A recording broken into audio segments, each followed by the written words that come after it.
আসসালামু আলাইকুম। আমাদের একটা বড় সমস্যার জায়গা কি জানেন? মোস্তাফিজুর রহমানকে নিয়ে আমাদের এক্সপেকটেশনের জায়গাটা থাকে যে সেই ২০১৫-১৬ সালের মোস্তাফিজুর রহমানের মতো পারফরম্যান্স আমরা এখনো দেখতে পাবো। এখন এই ভদ্রলোকের একটা মেজর ইনজুরি হয়েছে, তারপর রিকভারি হয়েছে, দেন অনেক অ্যাকশনের পরিবর্তনের পরে তারপর তিনি আবার প্রত্যাবর্তন করেছেন।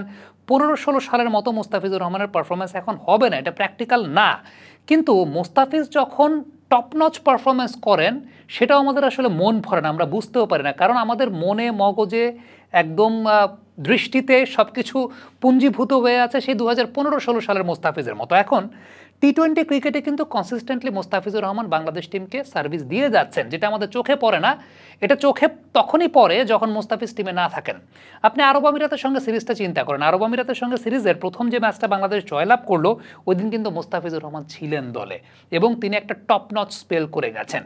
শারজার ওই ডিউ ফ্যাক্টরের কন্ডিশনে একমাত্র মোস্তাফিজই একমাত্র পেস বোলার যিনি ওই কন্ডিশনটাকে ভালো মতো ইউটিলাইজ করতে পেরেছেন। মোস্তাফিজ গেল কদিন আগে চট্টগ্রামে আমাকে একটা কথা বলছিলেন, আমি মোস্তাফিজের কাছে জানতে চেয়েছিলাম যে ডিউ ফ্যাক্টরে বোলিং করা তাসকিন মুস্তাফিজ ছাড়া ডিউ ফ্যাক্টরে বাংলাদেশের অন্যান্য পেস বোলারদের এখন পর্যন্ত ওই টেকনিকটা শার্প হয় নাই। আমি মোস্তাফিজকে জিজ্ঞেস করছিলাম যে ডিউ ফ্যাক্টরে আসলে কিভাবে তিনি বোলিং করেন। মোস্তাফিজ আমাকে বললেন যে তিনি বল সিমে ধরেন না, ডিউ ফ্যাক্টর যখন কাজ করে তখন তিনি বল সিমে ধরেন না, সিমের বাইরে ধরেন। সো এই যে এক্সপেরিয়েন্সের জায়গাগুলো এগুলো কিন্তু আসলে আপনি টাকা দিয়ে কিনতে পারবেন না, এই এক্সপেরিয়েন্সগুলো অর্জন করে নিতে হয়েছে। আর এই যে দুইটা টি-20 ম্যাচ, যে দুইটা টি-20 ম্যাচ বাংলাদেশ জিতলো, মিড ওভার্সে মুস্তাফিজের বোলিং, ডেথ ওভার্সে মুস্তাফিজের বোলিং আপনি আনবিলিভেবল এবং সাইলেন্টলি বাংলাদেশকে সার্ভিস দিয়ে গেছেন। প্রথম ম্যাচে কিন্তু মুস্তাফিজ ছিলেন না, বাংলাদেশ প্রথম টি-20 ম্যাচ হেরেছে, প্রথম ম্যাচে মুস্তাফিজ ছিলেন না, পরের দুই ম্যাচ মুস্তাফিজ ছিলেন। মুস্তাফিজের পারফরমেন্সটা আমরা দেখতে পেয়েছি এবং উইকেট যেহেতু তিনি শেখ মেহেদির মতো 4টা উইকেট পান নাই বা 5 উইকেট পান নাই, যে কারণে মুস্তাফিজের বোলিং আপনার আমার চোখে খুব বেশি পড়ে না। আইপিএলে গিয়েও কিন্তু আলটিমেটলি আমরা দেখেছি যে মুস্তাফিজ দিল্লি ক্যাপিটালসের হয়ে একদম লিডিং বোলারই ছিলেন। তিনি যে ম্যাচগুলো খেলেছেন সেই ম্যাচগুলোতে মুস্তাফিজের পারফরমেন্সটাই কিন্তু ঝকঝকে তকতকে ছিল। দেখেন, তৃতীয় টি-20 ম্যাচে আমি যদি বলি, ওই দিন প্রেমাদাসার উইকেট অনুযায়ী মুস্তাফিজের লেন্থ ম্যানেজমেন্টটা ছিল একটু ব্যাক অফ দ্য লেন্থ এবং শর্ট লেন্থ। বেশ কিছু ওয়েল ডিরেক্টেড বাউন্সার তিনি মেরেছেন।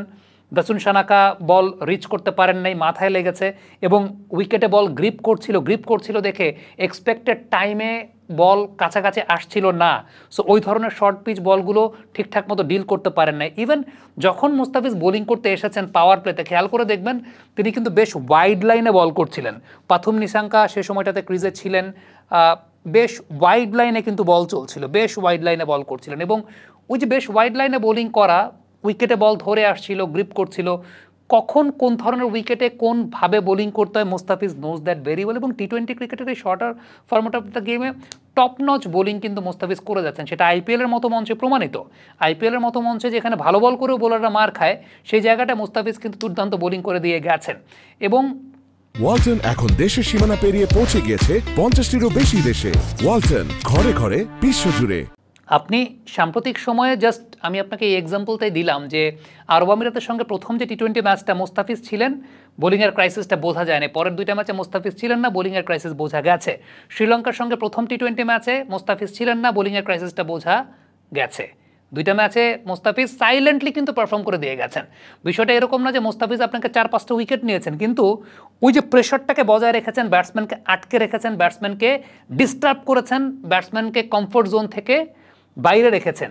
এই জায়গাটাই অন্যান্য বোলারদেরকে উইকেট পারচেজ করতে সহযোগিতা করেছে, প্রেশারটা বজায় রাখতে সহযোগিতা করেছে। So Mustafizur Rahman he was at his best আমার কাছে মনে হয়েছে এই দুইটা সিরিজে যে কটা ম্যাচ তিনি খেলেছেন সব কিছু মিলিয়ে। হ্যাঁ, ওয়ানডেটাতে ইনিশিয়ালি নতুন বলে মুস্তাফিজুর রহমানের কাছ থেকে কার্যকারিতাটা আমরা ওইরকমভাবে দেখতে পাই না, that's a different format. But আমার কাছে ব্যক্তিগত একটা মন্তব্য বা মতামতের জায়গা যেটা মনে হয় সেটা হচ্ছে, যেহেতু এখন 34 ওভারের পর থেকে একটা পুরনো বল দিয়ে কন্টিনিউ করা যাবে, ডেথ ওভার্সে মুস্তাফিজুর রহমান সামনের দিনগুলোতে দাপটের সঙ্গে ক্রিকেট খেলবেন।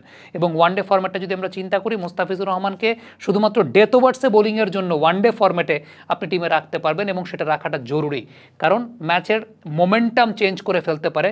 ওয়ানডে ক্রিকেটের death ওভার্স are very much important, যেখানে ম্যাচের মোমেন্টামটা শিফট হয়।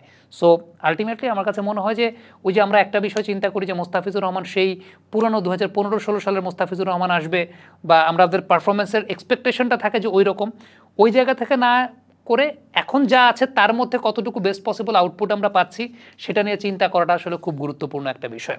কমেন্ট বক্সে আপনাদের মন্তব্য মতামত জানতে চাই।